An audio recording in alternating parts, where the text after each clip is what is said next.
Welcome to Aisha's academy. ഇപ്പോൾ നമ്മൾ principles of മാനേജ്മെന്റിലെ ഇമ്പോർട്ടന്റ് പോർഷൻസ് കണ്ടിന്യൂ ചെയ്യുകയാണ്. അപ്പോൾ ഇന്നത്തെ ക്ലാസ്സിൽ ബ്ലോക്ക് ഫസ്റ്റിൽ പ്രധാനമായും ചോദിക്കാൻ സാധ്യതയുള്ള കുറച്ച് ക്വസ്റ്റ്യൻസ് ആൻഡ് ആൻസേഴ്സ് ആണ് ഉൾപ്പെടുത്തിയിട്ടുള്ളത്.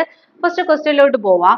Objectives of management. അപ്പോൾ മാനേജ്മെന്റിന്റെ ഒബ്ജക്റ്റീവ്സ് എന്താണെന്ന് 5 മാർക്സിന് നമ്മൾ എക്സ്പെക്ട് ചെയ്യുന്ന ഒരു ക്വസ്റ്റ്യൻ ആണ് കേട്ടോ. അപ്പോൾ അങ്ങനെ ചോദിക്കാനുള്ള ഒരു സാധ്യതയുണ്ട്. എന്തൊക്കെയാണ് അതിന്റെ ഒബ്ജക്റ്റീവ്സ്?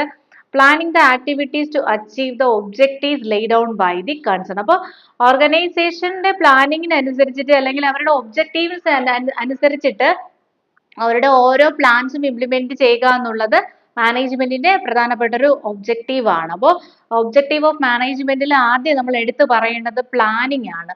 മാനേജ്മെന്റ് ചെയ്യുന്ന അൾട്ടിമേറ്റ് ആൻഡ് ഫസ്റ്റ് ഫംഗ്ഷൻ എന്ന് പറഞ്ഞാൽ പ്ലാനിങ് ആണ്. അപ്പോൾ ഒരു ഓർഗനൈസേഷന്റെ ഒബ്ജക്റ്റീവ്സ് അക്കംപ്ലിഷ് ചെയ്യാൻ വേണ്ടിയിട്ട് പ്ലാനിങ് ചെയ്യുക എന്നുള്ളത് മാനേജ്മെന്റിന്റെ ഒരു ഫംഗ്ഷൻ ആണ്.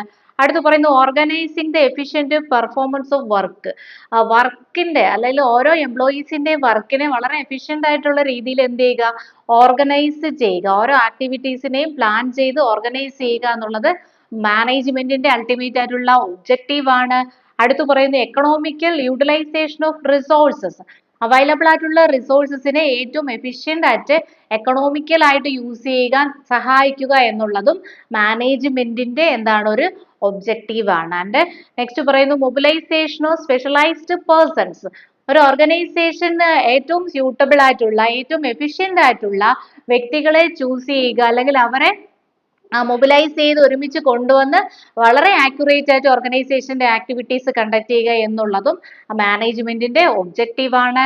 And ensure smooth production and regular supply of goods to the society. വളരെ സ്മൂത്ത് ആയിട്ടുള്ള ഒരു പ്രൊഡക്ഷൻ ഫംഗ്ഷൻ ഓർഗനൈസേഷനിൽ ഉറപ്പുവരുത്തുക.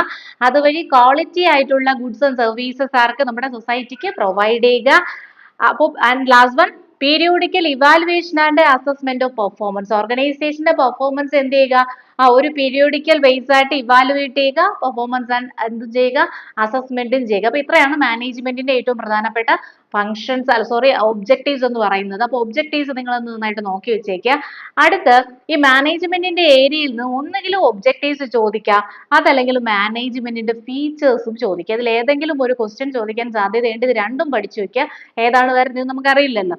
അപ്പൊ അടുത്ത് നമുക്ക് ഫീച്ചേഴ്സ് നോക്കാം. Management is an integrated process. ഇതെന്ന് പറഞ്ഞാൽ എങ്ങനത്തെ പ്രോസസ് ആണ്? ഒരു ഇന്റഗ്രേറ്റഡ് പ്രോസസ് ആണ്. പല വ്യക്തികൾ, പല ആക്ടിവിറ്റീസ്, പല അപ്രോച്ചസ് ഒരുമിച്ച് വരുന്ന ഒരു ഇന്റഗ്രേറ്റഡ് പ്രോസസ് ആണ് എന്തെന്ന് പറയുന്നത്, ആ മാനേജ്മെന്റ് എന്ന് പറയുന്നത്. എഗെയിൻ നമ്മൾ പറയുന്നു management is goal oriented. Management എന്ന് പറഞ്ഞാൽ എങ്ങനെയാണ്? ഗോൾ ഓറിയന്റഡ് ആയിട്ടുള്ള, ദാറ്റ് മീൻസ് മാനേജ്മെന്റിന് വ്യക്തമായിട്ടുള്ള എന്തുണ്ട്, ചില ഗോൾസ് ഉണ്ട് അല്ലെങ്കിൽ ഒബ്ജക്റ്റീവ്സ് ഉണ്ട്. ഈ ഒബ്ജക്റ്റീവ്സ് അക്കംപ്ലിഷ് ചെയ്യാനാണ് മാനേജ്മെന്റ് വന്നിട്ടുള്ളത്. നമ്മൾ മുകളിൽ പറഞ്ഞു മാനേജ്മെന്റ് ഒബ്ജക്റ്റീവ് എന്ന് പറഞ്ഞാൽ എന്ത് തന്നെയാണ്, ഓർഗനൈസേഷന്റെ ലക്ഷ്യങ്ങൾ നേടിക്കൊടുക്കുക. അപ്പൊ മാനേജ്മെന്റ് എന്ന് പറഞ്ഞാൽ ഒരു ഗോൾ ഓറിയന്റഡ് ആയിട്ടുള്ള ഒരു ആക്ടിവിറ്റി ആണ്. ഇതൊരു ഇന്റഗ്രേറ്റഡ് പ്രോസസ് ആണെന്ന് പറയുന്നു. It's A social process. Again നമ്മൾ പറയുന്നു management is A social process ആണെന്ന് പറയുന്നു. Okay, management is A continuous process. അപ്പൊ എന്തൊക്കെ പറഞ്ഞു നമ്മൾ മാനേജ്മെന്റിനെ പറ്റി? ഇന്റഗ്രേറ്റഡ് പ്രോസസ് ആണെന്ന് പറഞ്ഞിട്ടുണ്ട്, ഗോൾ ഓറിയന്റഡ് ആണെന്ന് പറഞ്ഞിട്ടുണ്ട്, social process and continuous process ആണ് മാനേജ്മെന്റ് എന്ന് പറയുന്നു. And the last one management is multi disciplinary in nature.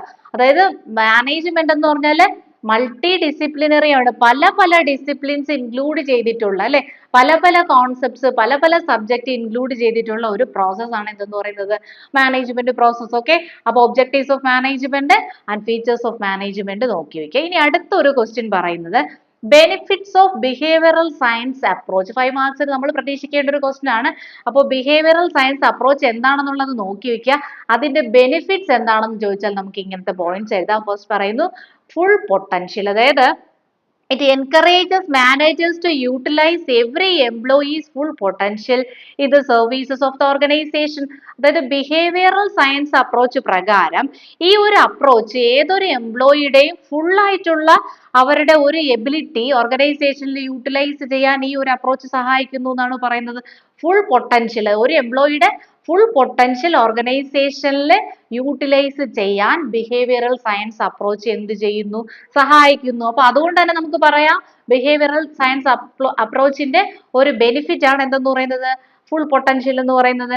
അടുത്ത പോയിന്റ് നമുക്ക് എന്ത് പറയാം? Enhanced work environment. It compels managers to develop a healthy, safe, comfortable and convenient work environment for their employees. അപ്പൊ ഈ ഒരു behavioural science approach പ്രകാരം മാനേജേഴ്സിനെ കൊണ്ട് എംപ്ലോയീസിന് വളരെ നല്ലൊരു വർക്കിംഗ് എൻവയോൺമെന്റ് ഉണ്ടാക്കി കൊടുക്കുക എന്നുള്ളതാണ് ബിഹേവിയറൽ ഒരു സയൻസ് അപ്രോച്ചിന്റെ മറ്റൊരു ബെനിഫിറ്റ് എന്ന് പറയുന്നത്. ആൻഡ് ദ ലാസ്റ്റ് വൺ എന്ന് പറഞ്ഞാൽ എംപ്ലോയി പാർട്ടിസിപ്പേഷൻ ആണ്. It encourages employees to participate and involve in all activities of organization ആണ്. അപ്പൊ ബിഹേവിയറൽ സയൻസ് അപ്രോച്ച് പ്രകാരം എംപ്ലോയീസിനെ എൻകറേജ് ചെയ്യുന്നു അല്ലെങ്കിൽ മോട്ടിവേറ്റ് ചെയ്യുന്നു ഓർഗനൈസേഷന്റെ എല്ലാ കാര്യങ്ങളിലും എന്ത് ചെയ്യാൻ വേണ്ടിയിട്ട്? പാർട്ടിസിപ്പേറ്റ് ചെയ്യാൻ വേണ്ടിയിട്ട്. ഓക്കെ, അപ്പൊ ഇത്രയും നിങ്ങൾക്ക് ക്ലിയർ ആയെന്ന് വിചാരിക്കുന്നു. കൂടുതൽ ക്ലാസ്സുകൾക്കായിട്ട് എന്റെ ചാനൽ സബ്സ്ക്രൈബ് ചെയ്യുക. Okay, all the best.